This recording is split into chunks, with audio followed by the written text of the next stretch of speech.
रंजना नागपूरकर या महिलेने तुमच्यावर आरोप केला आहे, नेमकं त्याबद्दल काय सांगा? रंजना नागपूरकर ह्या वयस्कर महिलेशी आमचा कुठलाही संबंध नाही व त्यांना मी ओळखत नाही. माझा आणि माझ्या मुलाचा आणि त्यांचा कुठला काही संबंध आलेला नाही. आणि जर आलेला असेल तर त्यांनी ज्या वेळेला काही परळीला जगमित्र कार्यालयावर आले असं म्हणतात, तर त्यावेळेला त्यांनी त्यांचे कॉल डिटेल, लोकेशन, फुटेज सगळं काय जे असेल ते पुरावा द्यावा. त्यांचा आमचा म्हणजे ओळखच नाही, तर त्यांना आम्ही पैसे मागण्याचा किंवा पैसे घेण्याचा हे विषयच येत नाही ना.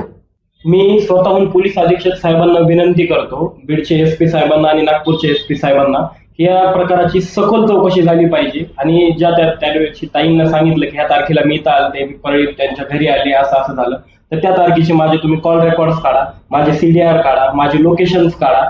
त्याच्यात जर काही जरी निष्पन्न झालं तर मी तुम्ही म्हणताल ती सजा हे करायला तयार आहे. कुणीतरी रोज उठायचं, धनंजय मुंडे साहेबांवर काही पण आरोप करायचे आणि मीडियाला द्यायची, मीडियात बदनामी करायची, हे जाणून बुजून काही लोक मुद्दाम करत आहेत. आणि हा पण तोच डाव आहे. पोलीस यंत्रणांनी त्यांचा तपास करावा, त्यांना लागेल ते सहकार्य करायला आम्ही तयार आहोत.